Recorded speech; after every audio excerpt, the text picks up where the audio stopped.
pilkada. Ya menang pilkada itu harapan semua kandidat toh. Ngapain kalau nggak berharap menang?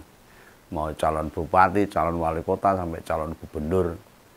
Ya, tapi sebagai politisi mestinya ya realis. Bukan nyari banyak alasan. Kalah ya sudah, siap kalah, siap menang. Nah di Jakarta sih sangat lucu ini. Jelas-jelas dalam berbagai versi. Ridwan Kamil Suswono itu kalah. Jumlahnya lebih sedikit dibandingkan yang diraih sama Mas Pram dan Bang Dul Rano Karno. Lah kok sekarang banyak dalih diajukan, alasan macam-macam, malah memberikan sayembara segala itu agar pilkada bisa 2 putaran. Siapa saja yang disalahkan? Ya mungkin entah penyelenggara, entah pengawas. Sekarang malah nyalahkan warga atau pemilih. Oh lah, warga itu kan cuma datang diundang untuk nyoblos kok disalahkan. Gak usah kakek numyak lah. Lembok kayak FPI tahun 2014 lalu itu. Pas Pak Ahok dilantik jadi gubernur. Lalu melantik Pak Fahru Rozi sebagai gubernur tandingan. Kayak gitu aja. Nah ini saya Om Begawan tidak mau ungkit-ungkit Pak Fahru Rozi yang sudah almarhum loh, enggak loh, hanya memuaskan tim RK Suswono aja daripada nyari kesalahan yang tidak ada jeluntrungnya, menyalah-nyalahkan semua penyelenggara, pengawas dan warga. Ya sudahlah, dilantik aja gubernur tandingan. Itu malah sederhana loh. Tidak merepotkan dan tidak merugikan urusan pemerintah di DKI. Gini loh, Om Begawan tak jelasin ini. Baik versi exit poll, versi lembaga survei yang melakukan hitung cepat atau quick count, versi komunitas jaga suara, dan versus situs lain. Wih kalah semua RK sama Suswono itu. Dan suaranya Bang Dul sama Mas Pram itu 50% lebih. Lah mengajuin versi apa lagi coba? Nah soal dalih atau alasan, sekretaris tim sukses Bang Basri Bako kemarin itu menuding rendahnya partisipasi pembuktian legitimasi pemenang pilkada. Ya hanya 1/4 warga Jakarta saja. Ya harusnya tim RK dan Pak Sus itu introspeksi no. Oh, introspeksi no. Lah wong yang mau atau gelem milih sithik kok masalahin yang menang. Tidakkah itu berarti mereka menyalahkan warga Jakarta? Secara tidak langsung. Dan bila nyalain wong Jakarta, sama saja nyalain kader sama simpatisan partai mereka sendiri. Kesimpulan atau tarikan arah ke situ itu berdasar hasil pemilu kemarin itu. Mengapa yang milih sekarang jadi sedikit dan yang golput jadi banyak? Padahal pemilihnya Bang Dul sama Bang Rano PDIP yang sedikit jadi banyak. Semua milih itu, semua partisipasi. Beda dengan pendukungnya Kang RK sama Pak Suswono. Lah paslon 01 ini didukung Kim plus loh. 14 partai. Artinya yang tidak menggunakan suara justru malah banyak dari para pendukung Kang Emil. Lah wong pemilu Februari lalu PDIP itu suaranya cuma 850-an ribu dari warga Jakarta. Sisanya kan yang milih mereka. Nek di prosentase itu 850-an ribu warga Jakarta yang milih PDIP itu setara hanya 14%. Loh, itu masih mendingan tuh. Nek pendukung 02 modalnya cuma 8%. Itu dibutuhkan waktu ngedaftar sebagai kandidat jalur independen.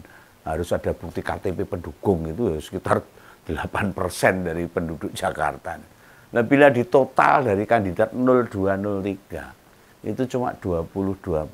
Jadi bayangkan. Kang Emil sama Pak Sus itu modalnya awal itu 78%, berapa juta warga Jakarta. Ya kurang gimana ini? Kudune kan ini genah wis jelas bisa menang telah no. Nengok kelipuk. Ada apa ini? Introspeksi no. Pada ngerti kan hasil pilgub kemarin itu perolehan mereka hanya 39%. Ya, aku lagi kepikiran nih jika 39% itu setengah dari 78 atau modal persentase suara mereka. Artinya sing ora nyoblos golput itu separohnya dari pendukung. Ya, berarti orang-orang atau para pendukung partai mereka itu separuh saja tuh yang milih Kang Emil sama Pak Suswono. Buktinya jelas gini loh, malah nyalain tentang legitimasi. Gak usah lah bicara tentang legitimasi lah, bicara soal partisipasi. Ngomong sing milih sithik itu aja. Mereka sudah pada nanya ke pendukungnya belum? Kok ora teko ngopo? Ora enek sembako. Ya mungkin bisa. Lah kenapa pada gak gunakan suara? Lah urusan gini yo. Sing nyalahi KPU neh. Walah alah. Apa coba? Jare form C6 alias undangan nyoblos tuh ngirimnya mendadak. H-2 atau H-1 jelang coblosan. Lah emang nampaknya undangan wis seminggu. Apakah harus nulis, harus tanda tangan? Apa undangan kosongan dikasihkan? Ya enggak bisa. Nah justru makin lama kok dadi orang masuk akal gitu loh. Tuntutan-tuntutan dari pihaknya Kang RK sama Pak Suswono itu. Memangnya bila kalah rasanya kiamat untuk Kang Emil. Nah, sebagai bagian atau didukung Kim Plus Plus yang sekarang menguasai pemerintah. Kalau cuma golek nih jabatan Kang Emil lah gampang tuh. Bisa jadi komisaris, bisa jadi kepala badan apa-apalah. Ya nembung aja Pak Prabowo langsung dicarikan jabatan. Lah itu loh sekelas Budiari, Raffi Ahmad, Noel Pique, Haikal Hasan dan lainnya saja bisa. Padahal kan secara kualitas kan lebih bagus Kang RK. Nah bagi Om Begawan ini, Kang RK ini kemampuannya itu di atas mereka yang sekarang jadi pejabat di kabinet. Jauh banget lah sama yang saya sebutkan tadi. Nah ini balik lagi nih soal masalah C6 yang dipersoalkan tadi. Tentang undangan lah. Misalnya dianggap mendadak, yo datang ke TPS pakai KTP kan yo bisa, kan aturannya bisa, selama itu terdaftar di DPT kan bisa. Gak mungkin ditolak KPPS tuh. Jadi alasan undangan dadak itu gak rasional sama sekali. Sebab tanggal 27 November juga hari libur. Nah memangnya para pendukung 02 gak libur tuh kerjaan mereka. Apa jangan-jangan malah ditinggal mancing. Nah jadi mengenai penyebaran undangan, itu urusan penyelenggara lah, KPPS.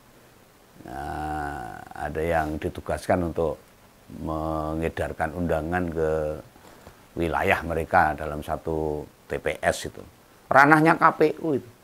Lo mau bagaimanapun rendahnya partisipasi warga ini tidak hanya terjadi di Jakarta, hampir di seluruh Indonesia. Seandainya kita mikir secara lebih luas lagi, rakyat itu sudah muak dengan cawe-cawe, dengan tingkah lakunya Pak Jokowi, jane wis wegah itu. Kalau tidak ingin memenangkan kandidat dari partai yang konsisten menegakkan demokrasi, menjaga konstitusi, wegah jane melu pilkada, melu nyoblos itu.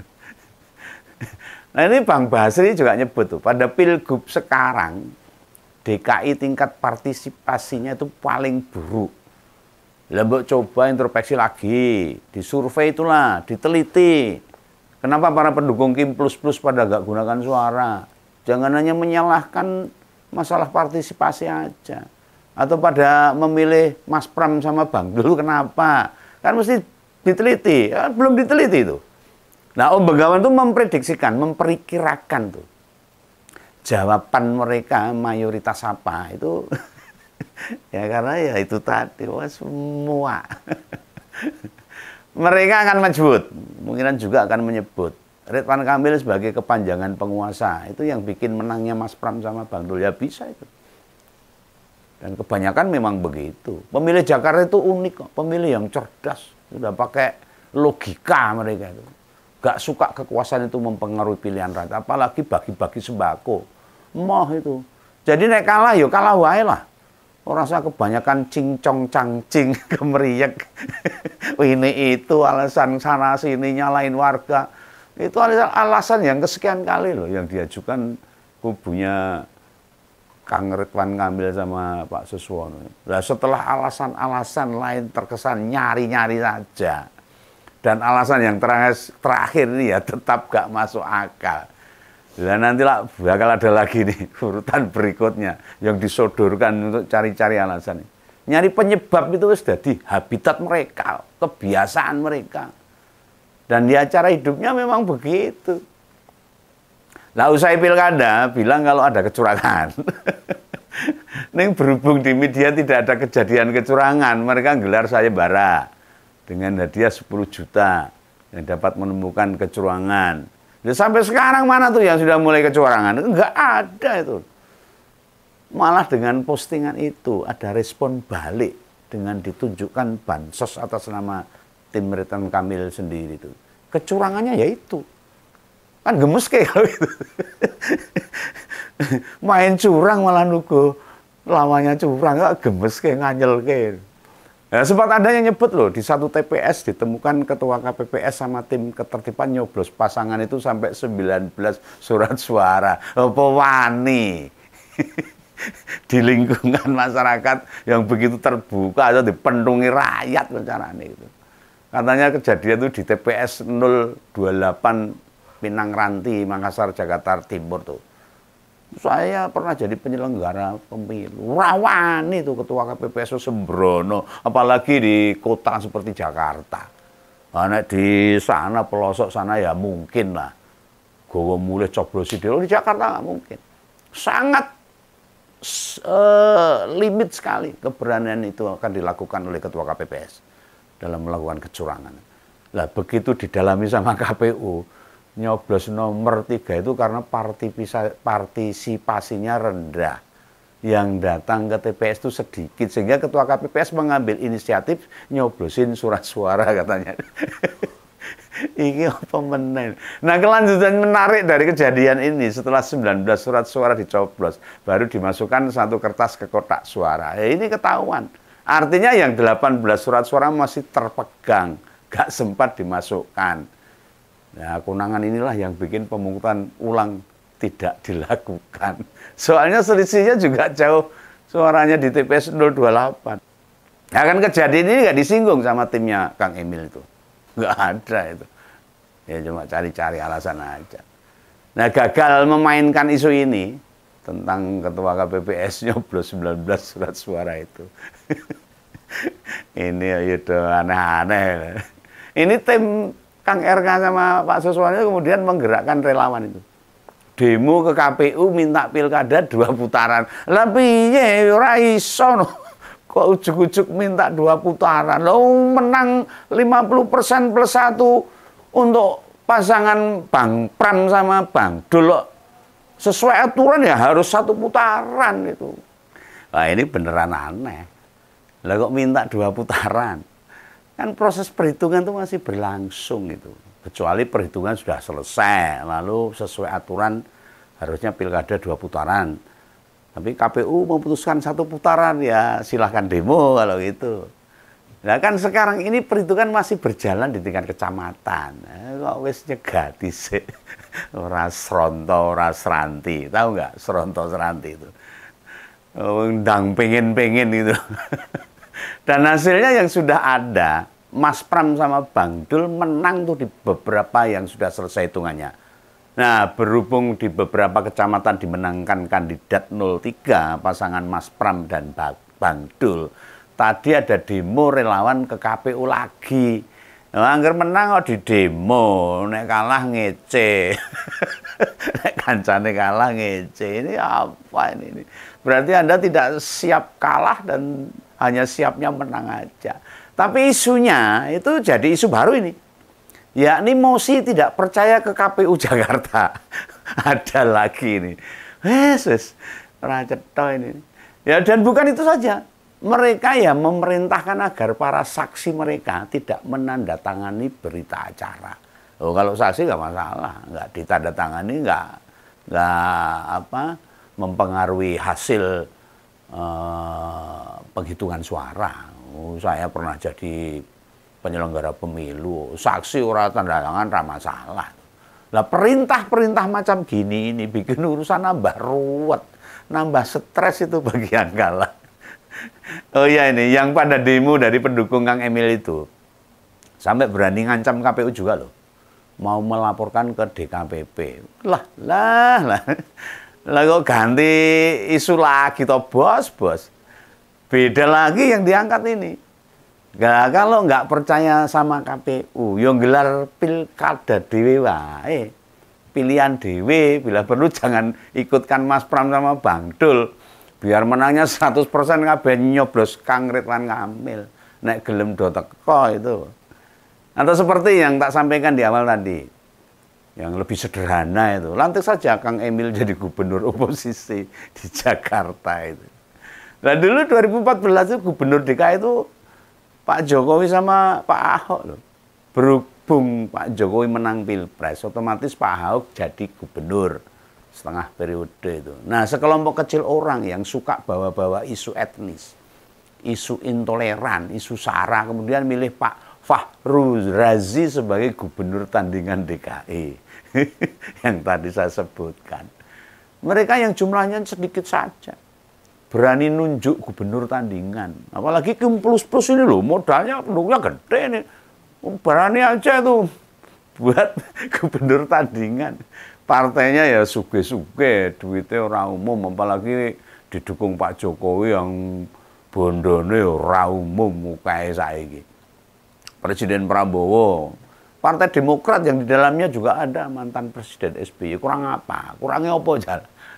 Nah, dengan suara pemilih di pemilu 78% warga Jakarta, kan semua pada manut itu. Ayo nih tak dorong nih. Lantai aja gubernur tandingan DKI ini. Lah wes lah, udah tinimbang ribeti urusan resmi kenegaraan. Gawe pemerintahan tandingan wae ndak apa-apa. Ini aku begawan ra ojo ini. Ya ngantornya nanti di balai kota DKI gak apa-apa lah. Gawe balai kota dhewe kalau nggak boleh. Mobil dinasnya tinggal beli yang sama dipakai gubernur resmi kan bisa. Seragam ya pasti mampu lah melakukan pengadaan. Gampang itu. Biar yang prosesnya resmi ditangani KPU. Ben KPU tidak diribet-ribeti. Nggak keganggu dengan orang-orang yang tidak siap kalah. Lihat tuh pendukung di daerah lain. Sing wis ya wis, kalah ya sudah. Menatap hari-hari yang baru untuk Indonesia. Harusnya gitu. Ini ya pesan kawan. Salam ngompol, salam kawan. Dadah.